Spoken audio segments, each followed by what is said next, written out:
hindi na lang yung sumasagot. Hello? Gising pa pa.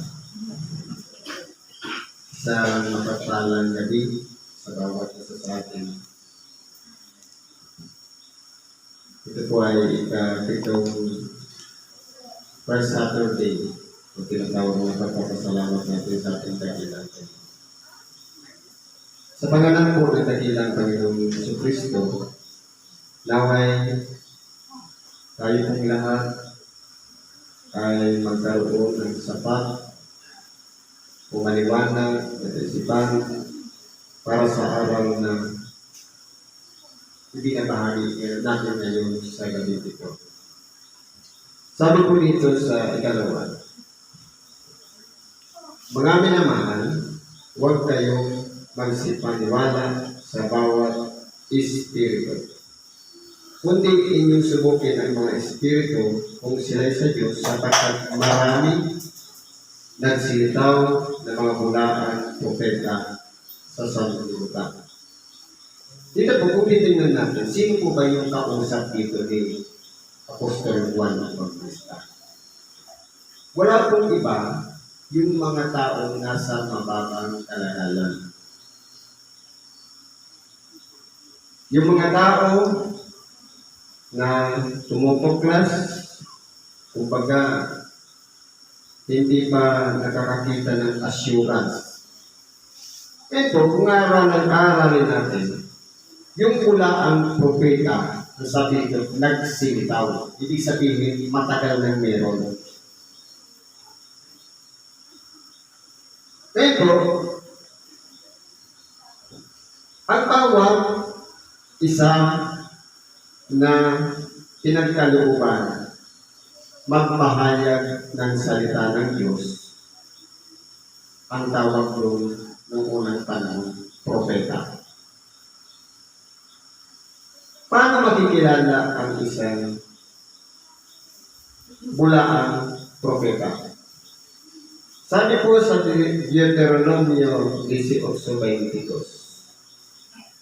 pagka ang isang propeta ay nagsasalita sa pangalan ng Panginoon, kung ang bagay na sinasabi ay hindi sumunod ni mangyari, ay hindi sinalita ng Panginoon ang mga bagay na yaon, ang propetang yaon ay nagsasalita ng kahambugan, huwag mong katatakutan siya. Ibig sabihin, mula pa pala ng panahon ni Moises, meron ng mga tunay na propeta at meron din tinatawag na bulaang propeta. Pero, dito, itinuturo sa atin ni Apostol Juan para kilalanin yung Espiritu. Ang tanong, yun lang ba mga nagpapahayag ng salita ng Diyos ang pinananahanan ng Espiritu? O kasama rin ba yung mapag-usisa na baka hindi na inuudyukan ng Espiritu Santo, kundi masamang Espiritu naman ang umuudyok sa kanila.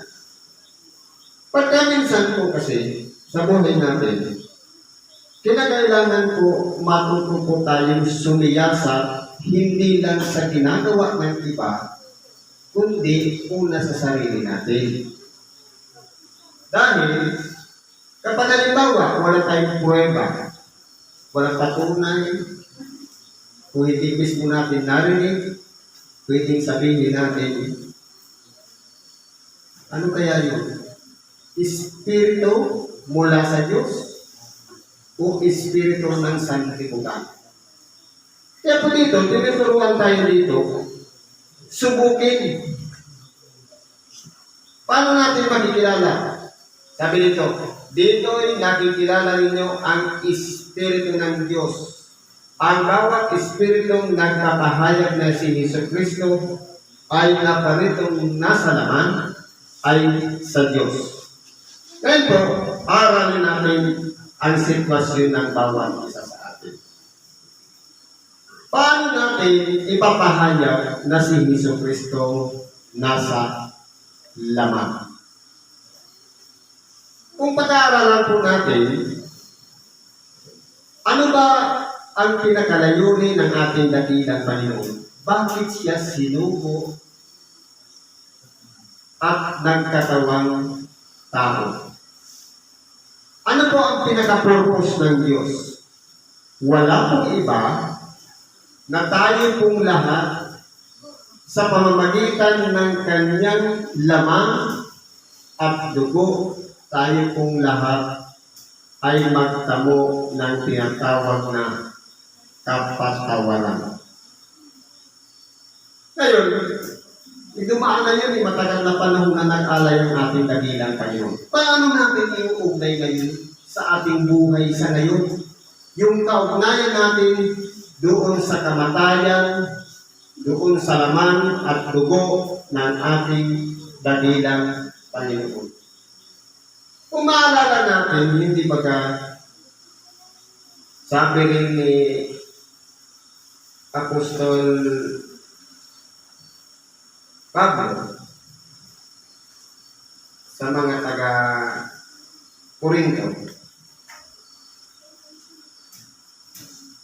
na kung titingnan po natin, sabi dito, sapagkat sa tuwing kanin ninyo ang tinapay na ito at ininumin ninyo ang saro ay inihahayag ninyo ang pagkamatay ng Panginoon hanggang sa dumating siya.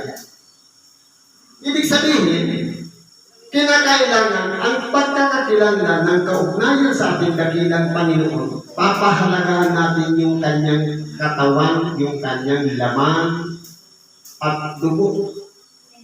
Yun po yung pinakakaugnayan natin sa ating dakilang Panginoon. Kaya po dito sa aral ni Apostol Juan, kinakailangan makita sa bawat isa sa atin ang patunay na pagkakakilanlan natin sa ating dakilang Panginoon na siya'y naparitong nasa laman. Dahil sa panahon po ngayon natin sa ngayon, hindi pwedeng nananampalataya lang tayo sa ating dakilang Panginoon na siya'y naparitong nasa laman, kundi inihahayag natin sa ating sariling pagkatao na siya'y naparito bilang nasa laman. Ipinahayag natin na siya'y namatay. Dapat ipinahayag natin na siya'y namatay, tunay na ipinahayag din natin sa ating sarili na siya'y nasa laman sapagkat kinakailangan mo nang dumaan bilang katawang tao para tumanggap ng kamatayan. Kaya kung titingnan natin dito sa aralin na ito, dalawa pong klaseng espiritu ang nangunguna. Kung titingnan natin, may espiritu, capital A, may small a. Ano pagkakakilanlan ng mga espiritu o antikristo? Ang bawat espiritu hindi ipinahayag si Jesus ay hindi sa Diyos. Pero sa bawat isa sa atin na nahahayag si Jesus sa ating buhay, yung iniuugnay natin na napakalaga pala ng buhay na inilaan niya dito sa ibabaw ng sanglibutan para lamang tayong tubusin. Sapagkat kung hindi po yun nangyari, marahil ngayon, baka pwedeng balik pa rin tayo dito sa dati. Nag-aalay tayo base sa ating mga kasalanan kung ano yung katungkulan. Kung kahatulan tungkol doon sa panahon ni Moises, tutubusin mo sa pamamagitan ng hayop. Kaya kinakailangan, isa sa alang-alang natin, yung kahalagahan na naparito ang ating dakilang Panginoon. Una nang umibig ang Diyos na Ama natin sa bawat isa sa atin. Itinalaga niya ang kanyang buktong na anak bilang panghain, pangtubos ng ating mga kasalanan. Kaya po, may pagkakakilanlan po dito ng espiritong mula sa Diyos at espiritong hindi mula sa Diyos. Ang bawat espiritong hindi ipinahayag si Jesus ay hindi sa Diyos. At ito ang sa Antikristo na inyong narinig na darating at ngayon nasa sanlibutan na. Ibig sabihin, kahit panahon pa noon, ni San Juan Evangelista, meron ng mga antikristo. Hanggang sa ngayon, meron din po. Yung tumatanging si Kristo'y naparito sa laman. Meron pa nga umaako na sila na yung Kristo. Meron pa nga umaako na, kumbaga, ang kalagayan lang ng ating dakilang Panginoon ay hindi siya mula sa Ama, kundi nagpakahayag lang, parang pinili lang dito sa ibabaw ng sanglibutan para itakda ng Diyos mag-alay ng buhay.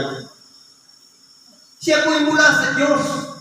Kaya sabi, pagpasok niya sa sanlibutan ay isang katawan, ang sa akin ay inihanda mo sa makatuwid. Yung katawan, banal mula sa isang berhen na itilagyan ng Diyos para doon manahan ang Espiritu Santo sa makatuwid bagay. Mabuhay siya bilang isang tao. Yun po yung pinaka-importante po rin yung kalagayan kung saan galing ang ating dakilang Panginoon pumasok sa dito sa ibabaw ng sanglibutan, nagkatawang tao. Kaya po, bakit sa lahat ng mga nilikha dito sa ibabaw ng sanglibutan, tao yung pinili ng ating dakilang Panginoon? Totoo, lahat ng mga nilikha dito may pare-parehas na laman, pero magkakaiba-iba ang kalagayan ng pagiging laman. Kaya pinahalagahan ng Diyos na piliin niya yung una niyang nilalang sa makatuwid baga, yung larawan na inanyuan ng Diyos ayon sa kanyang larawan at wangis sa makatuwid bagay yung mga tao. Kaya, isinuko niya ng buktong nanak bilang nasa kalagayan isang tao. Sabi, at nagkatawang tao ang salita sa makatuwid bagay si Kristo. At nakisama sa buhay natin. Nakasalamuhan natin. Pero ang tanong, dito po, tinuturuan tayo na matuto tayong umilala sa Espiritu, pinangunahan ng Espiritu mula sa Diyos, at ganoon din, kilalanin natin yung mga espiritong nagpapahayag na kontra sa ating dakilang Panginoon. Pag sinabi kasi Antikristo, tutol sa ating dakilang Panginoon. Kaya po kung pag-aaralan natin ang salitang ito, tinuturoan tayo hindi para humatol, kundi hindi agad sa maniniwala, kundi susubukin muna natin. Tayo yung gagawa ng eksaminasyon sa mga tagapagpahayag ng salita ng Diyos, kung baka mamalanan may humihikayat na para nilangin tayo. Yan po yung pinaka-importante. Na hindi lang, dahil handa tayo makinig ng salita ng Diyos, kundi titingnan din natin yung kalagayan ng nagpapahayag ng salita ng Diyos. Kung ang kanyang aral ay nagpapahayag na si Jesucristo ay dapat itong nasa laman, yan po ay sa Diyos. Pero kung halimbawa, puro naman aral ng kabutihan, pero hindi nababanggit si Kristo ay dapat itong nasa laman, yan po ang Antikristo. Kaya po, dito sa aral na ito, tinuturuan tayo ni Apostol Juan magsuri, magsaliksik. Pero halimbawa, ako sa kapagpahayag, wala nga akong karapatang magsuri dahil kasama na rin ako sa susuriin. Dahil isa na rin ako tagapagpahayag ng salita ng Diyos. Kaya kung mag-ingat po ang bawat isa sa atin, ang tinuturuan lang dito na magsaliksik o magsubok yung mga nasa bababang kalagayan, hindi yung magpaniwalain agad, kundi susubukin kung ang ipinapahayag ay nasa Diyos, sapagkat marami po ang magsisipaglutangan ng mga bulaang propeta o bulaang guro o tagapangaral ng salita ng Diyos. Kaya po, iniugnay tayo dito na pahalagahan natin hindi yung dahil yung tagapangaral magaling na, marunong na, malawak ng pag-unawa, kundi yung aral na ipinapahayag, kung ipinapahayag na ba talaga na si Kristo ay naparitong nasa laman. Sapagkat magkaiba po kasi yung pahayag na hindi pinabanggit ang ating dakilang Panginoon na naparitong nasa laman. Kundi sasabihin lang si Kristo ay Diyos. Dapat, sabi na doon sa isa, siya ay daan. Konektor. Ang katotohanan. Walang iba. Masusumpungan natin ang katotohanan. At higit sa lahat, yung ikabubuhay natin dito sa ibabaw ng sanglibutan, nakasalalay lahat doon sa ating dakilang Panginoon. Kaya napakahalaga po na palagi nababanggit ang buhay ng ating dakilang Panginoon. Hindi lang yung kanyang aral. Yun po yung pinaka-importante sa bawat isa. Siguro hanggang dyan na lang dahil kulang tayo sa oras. Salamat po at isang magandang gabi sa bawat isa sa atin.